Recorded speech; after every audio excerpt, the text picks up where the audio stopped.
Bonjour à tous, aujourd'hui je vous présente Format Factory qui est un convertisseur de médias multifonctionnel, c'est-à-dire qu'on va pouvoir convertir tout type de fichiers en d'autres fichiers. Par exemple, on peut convertir des vidéos, des audios, des images, des documents et des ISO. On peut aussi faire quelques petits raccordements de vidéos ou d'audio, c'est assez pratique. Sur le site de téléchargement du logiciel, on peut voir toutes les conversions qui sont possibles ici. Je vous laisserai lire si vous êtes intéressé, mais sinon globalement, ça peut faire quasiment toutes les conversions possibles. J'ai jamais été bloqué, il y a vraiment tous les fichiers et c'est très rapide, très efficace, très simple d'utilisation. Alors on va tout de suite le télécharger. Pour cela, il suffit d'aller dans le lien que je vous présente en description. Une fois rendu, vous téléchargez sur le bouton bleu télécharger et ça vous ouvre le pop-up de téléchargement où vous allez pouvoir enregistrer le fichier. Le téléchargement est vraiment très rapide. Une fois le setup lancé, on tombe sur cette interface. On va cliquer sur suivant. C'est une installation basique et très facile. Encore une fois, on accepte. Là, vous mettez bien je refuse et ça va installer le logiciel. Alors je vais arrêter l'installation car je l'ai déjà installé et on va se retrouver sur le logiciel. Une fois qu'on a ouvert le logiciel, on va tomber sur cette interface. Donc très simple, très épuré. Il n'y a vraiment rien de compliqué. À gauche, on va pouvoir voir les différents fichiers pour les sélectionner. Donc là, il y a l'onglet vidéo,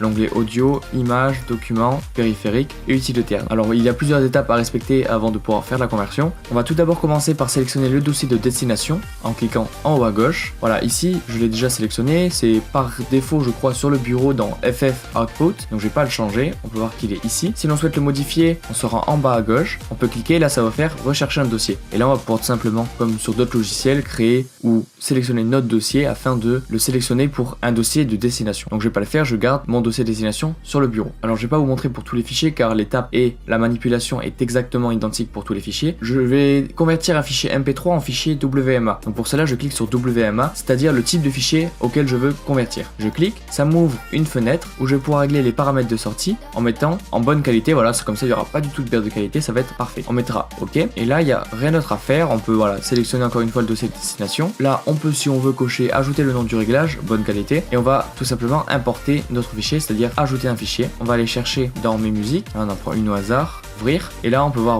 qu'elle fait 7,45 mégas, elle dure 3 minutes, je mets OK. On peut faire toute une liste de conversions, même en sélectionner plusieurs. Par exemple là je vais sélectionner tout ça et là ça va m'ajouter à la liste tout ça.